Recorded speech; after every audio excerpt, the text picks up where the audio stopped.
Back in 2004, if you had $1,000 to invest, you had two choices sitting right in front of you.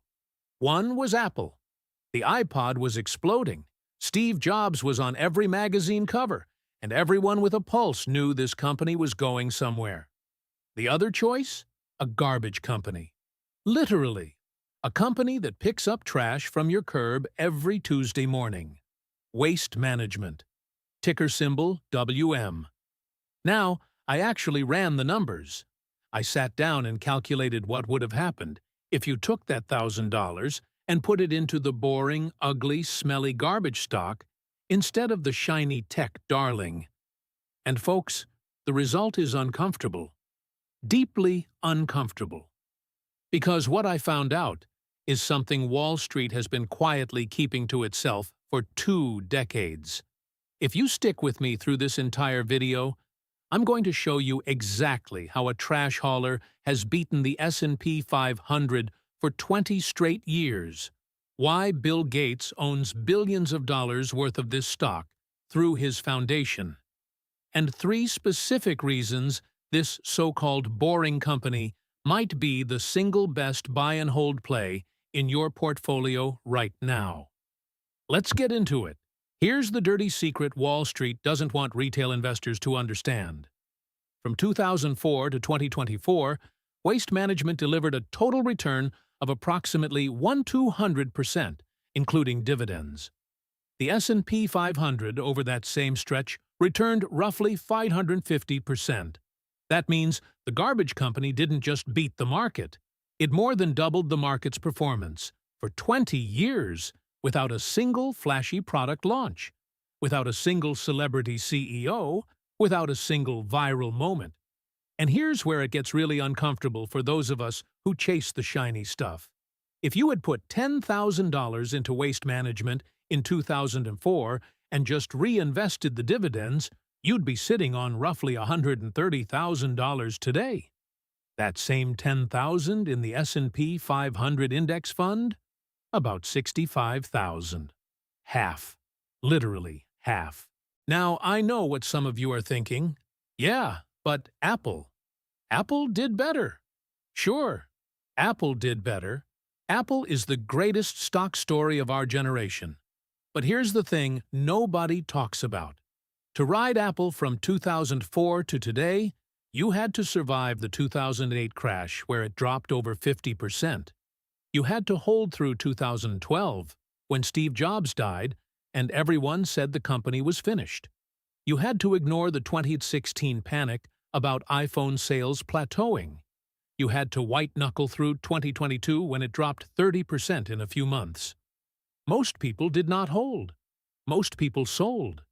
The data shows the average Apple investor captured maybe a fraction of those gains because they got scared out at every dip. Meanwhile, the boring garbage stock? It just kept grinding higher. Smaller drawdowns, less volatility, easier to hold. And that's the part that matters, folks. Returns you can actually keep are worth infinitely more than returns you panic sell out of. Let me talk directly to a specific person watching this video right now. You're in your mid-30s. You went all in on tech in 2020 and 2021. You had Tesla, Nvidia, maybe some ARK funds, maybe some crypto on the side. You felt like a genius for about 18 months. And then 2022 happened.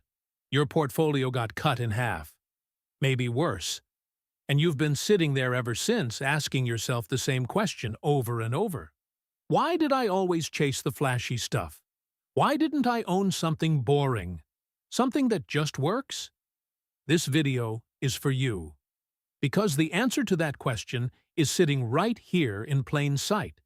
And once you understand why Waste Management has quietly destroyed the market for 2 decades, you'll never look at a boring stock the same way again.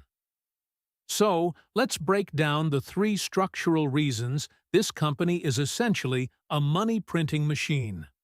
Reason number 1. Waste Management operates what is functionally a monopoly.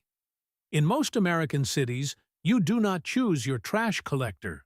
The city signs a contract usually a 10-year contract with one provider.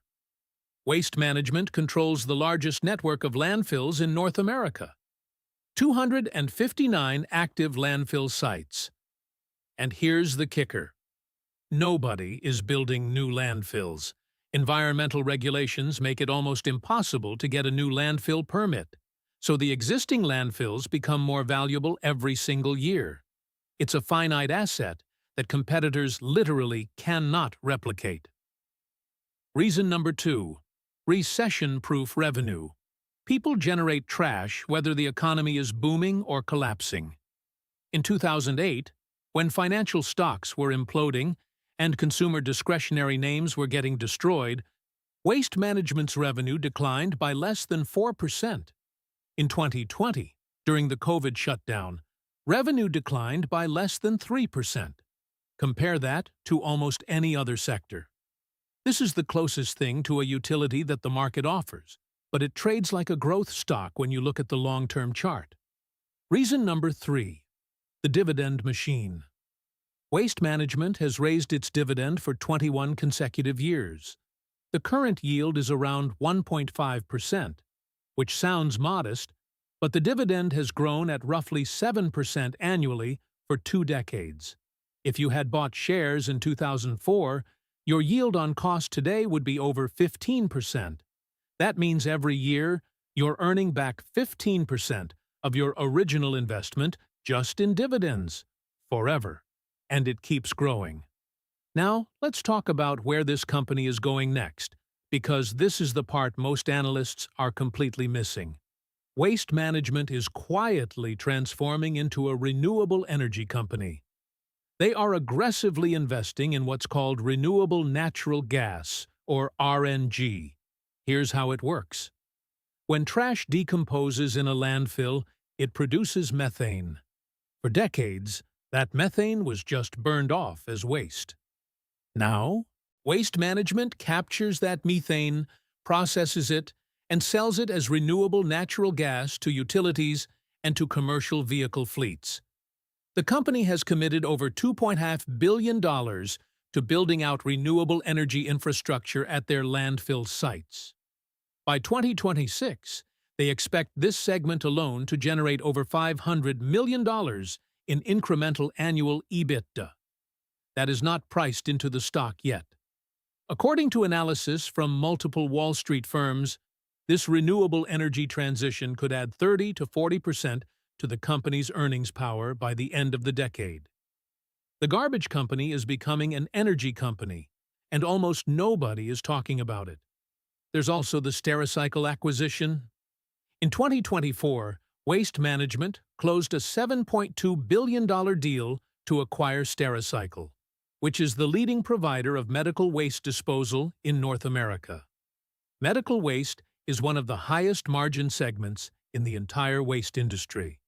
Hospitals cannot just throw needles and biohazard material in a regular dumpster.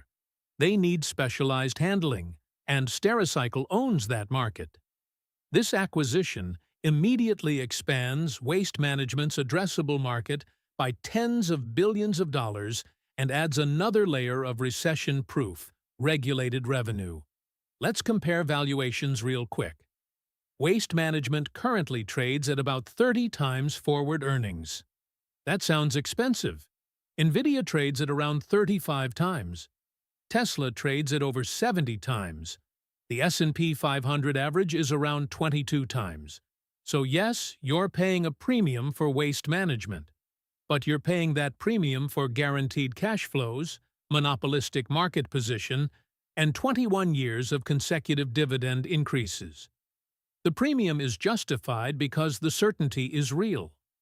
Wall Street analysts currently have an average price target of around $245 to $260 per share, with the most bullish targets pushing past $280. That implies roughly 15 to 20% upside from current levels, before counting the dividend. And remember, this is for a company that historically returns 12 to 14% annually on average. This is not a moonshot. This is a compounding machine. Here's the comparison I want you to sit with. Over the last 20 years, If you'd held Waste Management, you would have outperformed 95% of actively managed mutual funds. 95%. The people who get paid millions of dollars to pick stocks could not beat the garbage company. Bill Gates's foundation knows this. Cascade Investment, which manages the Gates family money, holds a major position in this stock. Institutional ownership is over 80%. Vanguard, BlackRock, State Street, they all own massive stakes. The smart money has been quietly accumulating for years. So who is this stock for? It's for the person who's tired of getting whipped around. It's for the person who wants to stop checking the portfolio every 15 minutes. It's for the person who realized in 2022 that chasing momentum is a losing game over a full market cycle. It's for the person who wants to actually build wealth over 20 years, instead of getting rich, and then poor, and then rich, and then poor again. The lesson here is brutal, but it's also liberating. The biggest returns in the market do not come from the most exciting companies. They come from the most predictable companies held for the longest time. Waste Management is the proof. A boring trash hauler beat Apple-level returns for the average investor because the average investor could actually hold it through the cycles. If this video gave you a new perspective, please hit subscribe and drop a like. It genuinely helps me keep producing this kind of analysis.